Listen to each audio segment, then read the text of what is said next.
Please be sure to subscribe to the channel to update the fastest and most accurate news.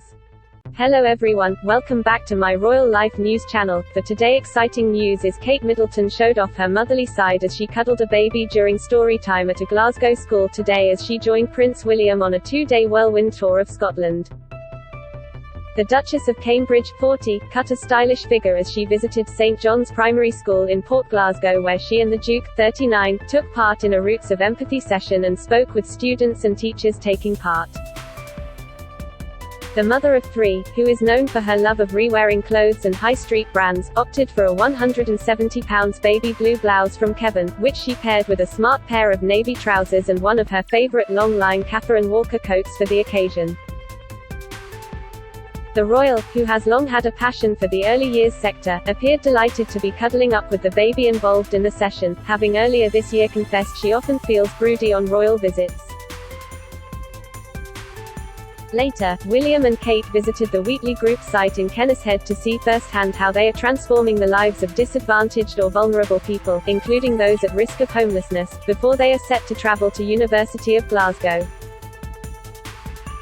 The Duchess swept her brunette locks behind her shoulders for the occasion, revealing a pair of pearl drop earrings. Meanwhile she kept her makeup neutral for the outing, opting for a sweep of blush and a dash of black eyeliner. Cefinn, which is Samantha Cameron's fashion label, is not a brand Kate has often worn in the past, however, she is known for her love of championing British designers and the high street. Online, the blouse is described as a glamorous meets demure piece which is chic for business meetings or could be dressed down with a pair of jeans. The Duke and Duchess were in good spirits as they arrived at the school in Glasgow this morning, where they met with teachers and students. During their visit to the school, Prince William and Kate viewed a Roots of Empathy session which involved pupils interacting with a mother and her young baby as they learn how to build their understanding of the baby's needs and emotions. The Duke and Duchess then spoke with some of the older students who have completed the program to hear their reflections and experiences and understand how the sessions have benefited them. Roots of Empathy is an early intervention program run by Action for Children which has been developed to help children aged 5 to 13 build empathy.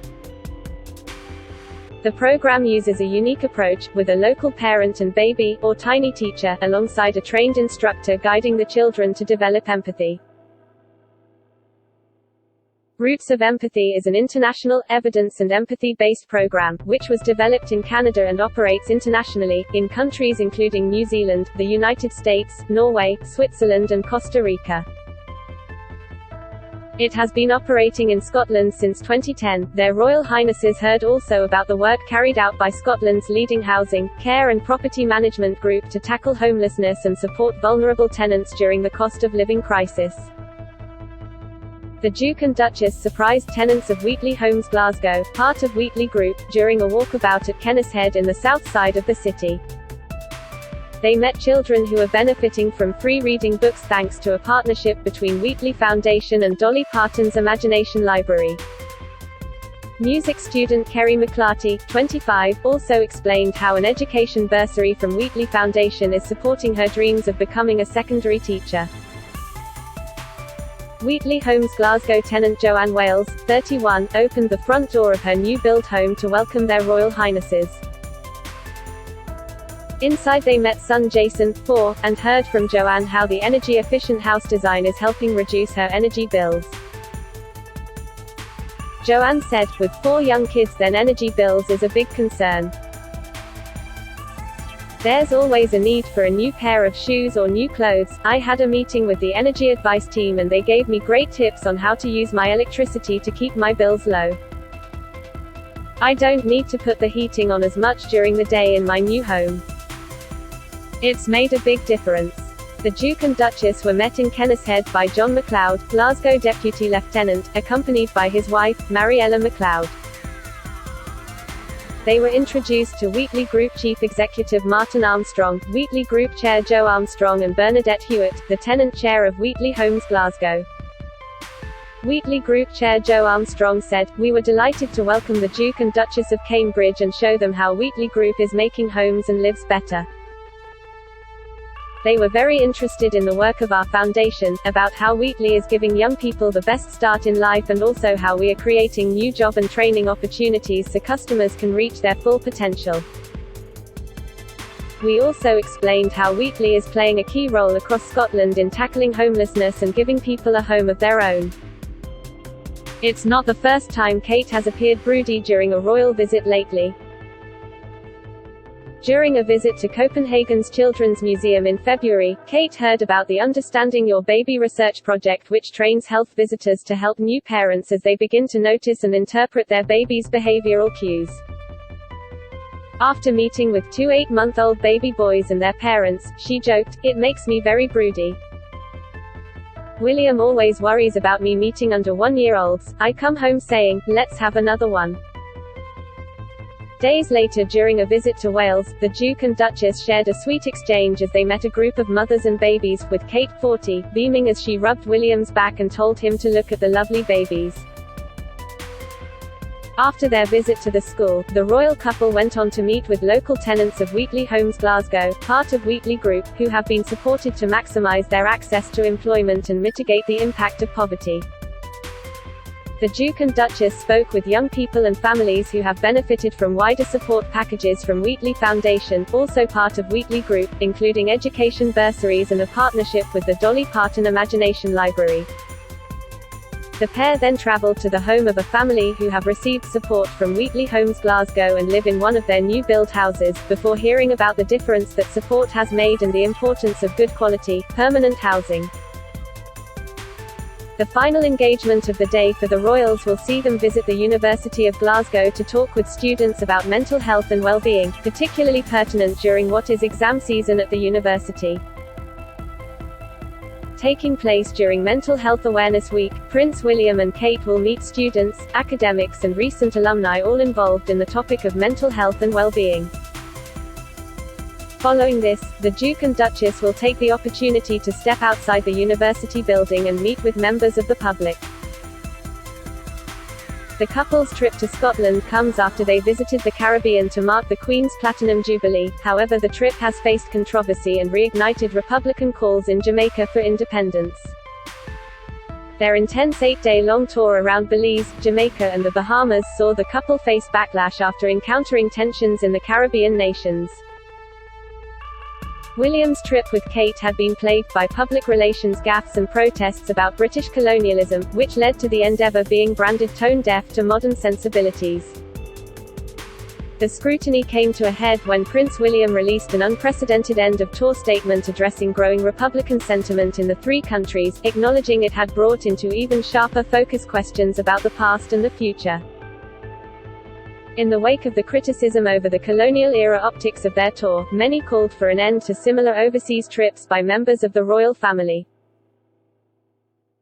Meanwhile, the couple have continued gearing up for the Queen's Jubilee celebrations this summer. Their children Prince George, Princess Charlotte and Prince Louis are among the monarch's 10 great-grandchildren who will make a rare public appearance on Sunday evening at the Royal Windsor Horse Show for the occasion.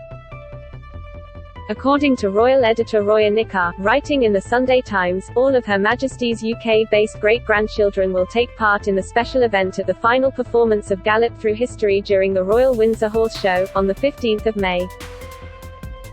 As well as the Cambridge's children, Savannah and Isla Phillips, Princess Eugenie's son August Brooksbank, Princess Beatrice's daughter Sienna Mapelli Mozzi, and Zara Tyndall's children Lena, Lucas and Mia Tyndall will take part.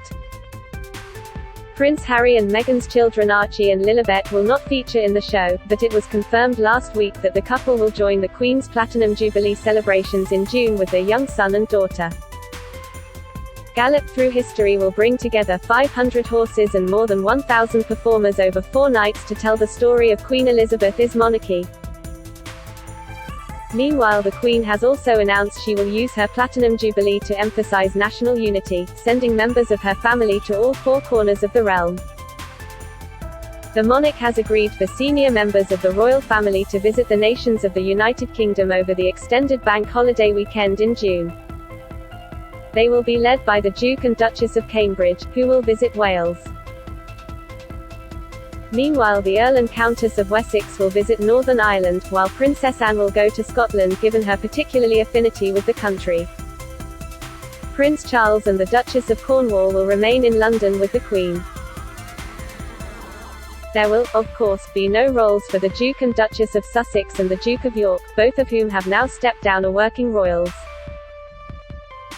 Meanwhile, the Queen is expected to limit her appearances at the Platinum Jubilee to the Trooping the Colour, the parade and flypast that kicks off the celebrations on Thursday, June 2nd, and a service of celebration at St Paul's Cathedral the next day. It will be attended by the entire royal family including Prince Harry and Meghan Markle, who have been banned from the Buckingham Palace balcony 24 hours earlier. However, the monarch's presence is unlikely to be confirmed until the day itself. The celebrations will begin on Thursday, June 2nd, with the Queen's birthday parade, which has marked the official birthday of the British sovereign for 260 years, and will end with the royal family on the Buckingham Palace balcony and a spectacular flypast. Beacons will also be lit through the UK and Commonwealth, with a special ceremony held at Buckingham Palace. A towering, living sculpture of trees will be lit and projections cast onto the front of Buckingham Palace to highlight the royal family's long history of championing environmental causes. On Friday, June 3rd, a service of thanksgiving will be held at St Paul's Cathedral, which the Queen plans to attend. Arrangements have been tailored for her comfort, however, there will be no ceremonial journey from the palace, while the 96-year-old monarch, who is facing mobility issues, will use a different entrance so she does not have to scale the steep steps. On Saturday, June 4th, the Queen intends to attend the Epsom Derby, and in the evening attention will turn again to Buckingham Palace for the Platinum Party at the palace. Stars of stage, screen and pop and rock will perform in front of a crowd of 22,000 people. On the final day of celebrations, on Sunday, June 5th, 60,000 big Jubilee lunches will be held across the country and the Commonwealth, ranging from world record attempts for the longest street party to simple back garden barbecues, to encourage community-led events. Final decisions on the Queen's appearances across the weekend are not likely to be announced until the day they are due, Buckingham Palace said. That is all for today news. Please make sure to leave your comment and subscribe the channel below for more news update.